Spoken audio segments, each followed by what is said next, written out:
Guillaume Garot, Monsieur le ministre de l'Intérieur et des Outre-mer. La parole est à Monsieur Guillaume Garot. Merci Madame la Présidente.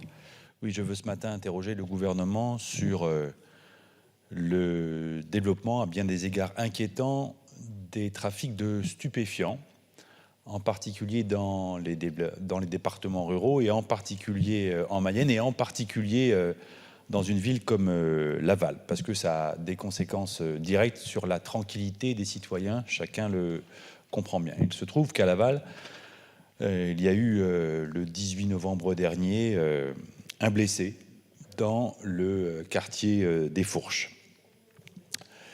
Sur le territoire lavallois, les mises en cause pour trafic de stupéfiants restent pour l'instant stables d'une année sur l'autre, mais on voit que les mises en cause pour usage de stupéfiants ont doublé entre 2020 et 2022.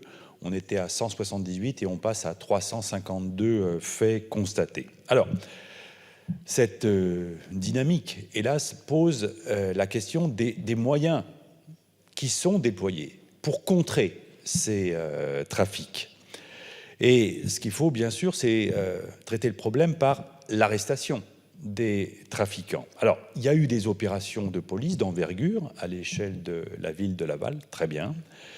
Je veux souligner que la ville de Laval elle-même s'engage, et s'engage fortement en annonçant le déploiement de caméras de vidéoprotection. Donc elle prend sa part sur ce quartier des Fourches en particulier. Mais nous savons bien que la situation ne pourra durablement s'améliorer que si on déploie des moyens adaptés, et en particulier des moyens humains, et en particulier des effectifs de police supplémentaires. Alors, il se trouve qu'avec le maire de Laval, nous avons alerté et interpellé le ministre de l'Intérieur. Nous lui avons écrit le 1er juin dernier en demandant 8 effectifs CEA supplémentaires. Nous n'avons pas obtenu de réponse de sa plume. Alors, j'interroge Madame la Ministre, parce que tous les habitants de France ont droit à la sécurité, où qu'ils habitent. Et ce qu'il faut, et je le dis de façon solennelle, c'est agir maintenant pour éviter que les villes moyennes ne basculent dans une situation finalement qu'elles ne pourraient plus maîtriser. Madame la Ministre, quelles sont vos réponses ? Je vous remercie. La parole est à Madame la ministre déléguée chargée de l'organisation territoriale des professions de santé. Merci Madame la Présidente. Monsieur le député Guillaume Garot, le ministre de l'Intérieur m'a chargé de vous fournir les éléments suivants en réponse à votre interrogation. La tendance à la hausse manifeste au niveau national des saisies de produits stupéfiants n'épargne pas le département de la Mayenne, notamment Laval et ses communes voisines.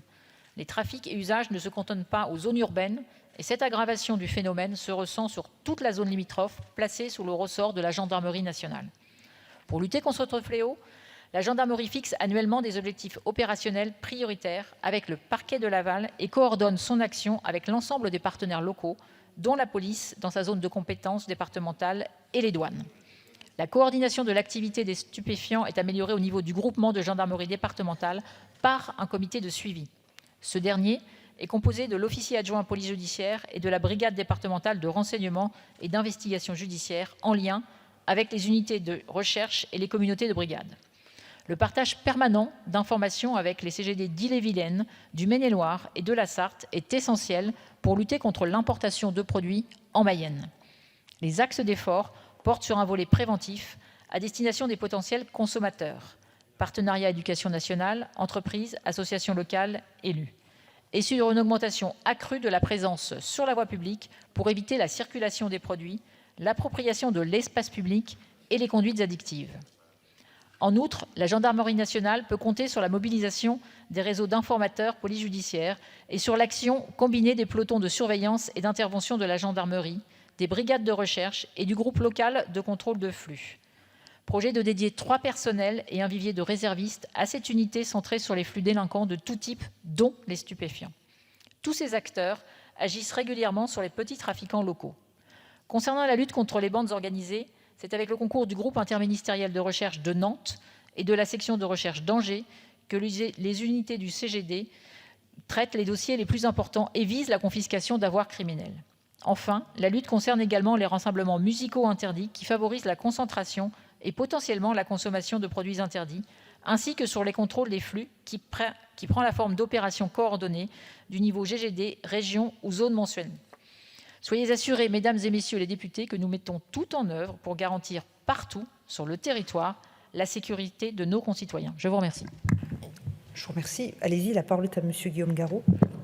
Alors, je rejoins le gouvernement lorsqu'il dit qu'il faut que finalement la chaîne pénale soit mobilisée dans son ensemble, la prévention, la dissuasion, la sanction. Très bien, on est tous d'accord là-dessus. Et c'est vrai que lorsqu'il s'agit des trafics de stupéfiants, il y a des trafiquants, mais il y a aussi des consommateurs. On est tous d'accord là-dessus. Mais moi, je vous ai interrogé sur les effectifs de police. Parce qu'on pourra tous se mobiliser. La chaîne pénale pourra être le mieux possible mobilisée sur le terrain. Mais si on manque d'effectifs, comment on fait ? Comment on est efficace? C'est ça la question que je vous pose. Et à cette question, malheureusement, ce matin, pas plus que lorsque nous avons interrogé le ministre de l'Intérieur, nous n'avons de réponse. Je vous remercie.